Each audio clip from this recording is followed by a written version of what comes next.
Hey guys, welcome to Bastion Time. I'm your host Bastion. This is Review Time.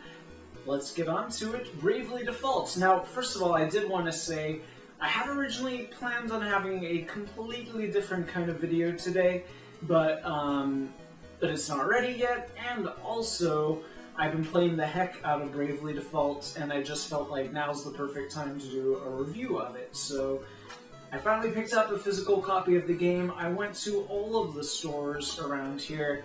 Nobody had it, and so I just had to buy one from eBay. I'm one of those weird people that needs a physical copy. I don't want to usually download it digitally off the eShop, which kind of goes against my whole environmentalist thing, but oh well. Anyways, Bravely Default. Now, this is just a very loose, casual kind of review. It's not like, this section is the gameplay, and this section is the story. I'm just going to shoot from the hip and tell you what I thought about the game, which is that I love it. And the reason why I love it is because I honestly feel like, first of all, it is a Final Fantasy game. I don't know why it doesn't have the name Final Fantasy in it, but it's got the exact same spells, the exact same monsters, the 4 crystals of the 4 elements, the same job classes, the same skills. It's like, this is a Final Fantasy game. I don't know why they chose to not call it Final Fantasy : Bravely Default, except maybe because they've kind of tarnished the Final Fantasy name lately. They feel like we may as well just start a new series and we'll just, it's a Final Fantasy game, but we'll pretend like it isn't or something. Because for those who don't know, this game did originally start out as a sequel to Final Fantasy IV Heroes of Light. And it's even more of a Final Fantasy game than that game. That game was really basically a Dragon Quest game with the Final Fantasy name on it for whatever reason, but this game is way more Final Fantasy than that. And it's the best kind of Final Fantasy. In my opinion, this game is like the worthy successor to the 16-bit era. Like, if this game came out for the PlayStation 1 instead of Final Fantasy VII, and it was called Final Fantasy VII, that would make a whole lot more sense to me, and I would have really enjoyed it. So, the reason why I really enjoy it is because it's back to the basics. It's back to turn-based RPG, where you, for each character, select if you want to attack them physically, use spells, unlike all this weird, like, tactical stuff that they have going on these days.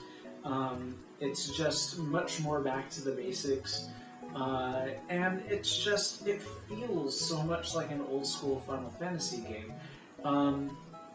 The one big gameplay change that they made that would not have been in an old-school Final Fantasy game is this thing where the name comes from, Brave and Default. And Default is skipping your turn for that particular character.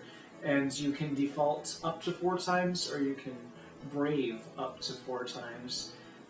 If you choose to Brave twice, that means, well, let's say you Brave once. That means you're going to get 2 turns during that round. And that means that during the next round, you get 0 turns. So you could Brave 3 times, which means you've got 4 turns for that particular character.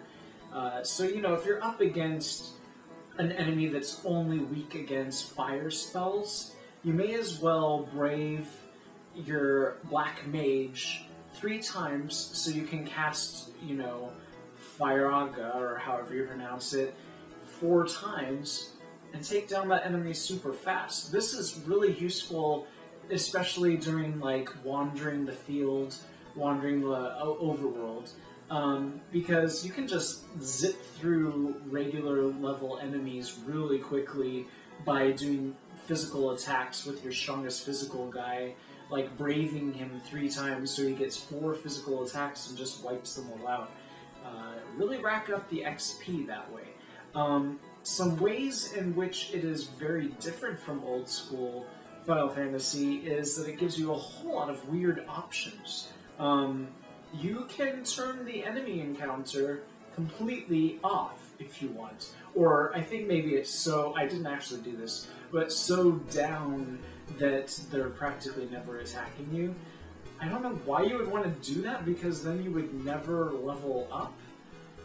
Seems like a bad idea to me. What I did is, when I wanted to grind, I jacked it all the way to the maximum so that like every couple of steps an enemy would attack me, and that sped up the whole leveling up process. They also give you the option of controlling it in several different ways. You can select Brave or Default through the menu, or it's mapped to the triggers, the left and right trigger buttons.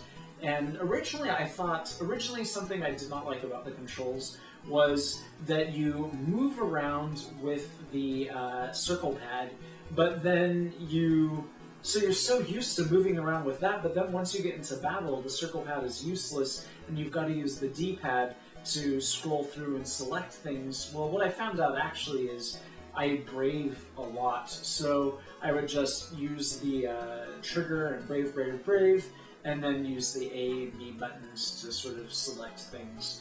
I do think that the controls are still slightly weird. Like, I still get confused if I'm supposed to, for just a brief second, if I'm supposed to be using the circle pad or the D-pad in various situations. But, oh well. I feel like they could have still fine-tuned that and made that less annoying, but whatever. It has a whole lot of interesting things about it that I haven't even yet delved into. You can summon friends, you can get friends to send you special attacks, that you can piece together your own special attacks from various parts. It's just, there's all of this customization in it that would never have been in the 16-bit era, and I'm only using some of it because some of it I feel like it takes away from the game, especially things like turning the encounter rate off. It does show you on the map an icon of where you're supposed to go next, and I feel like that makes it a little too easy, so I turned that off. And it's nice that they give you the option of turning these things off, these things that are like helping you too much. If you just want it to be more like an old school game, you can turn these things off. So, I mean, basically my review is, it's an amazing game. It is the worthy successor to the Final Fantasy series, certainly much more than anything else that they've put out in the past 5 years under the Final Fantasy name. I strongly advise you get it. It's only for 3DS, and eventually they are making a sequel, so if we buy the American version of the first game here, then they'll bring the sequel over, and that would be great. But anyways, that's it for review time. Just quick and dirty. Hope you guys liked it. See you guys tomorrow for some Nintendo and Zelda news. Bye, guys.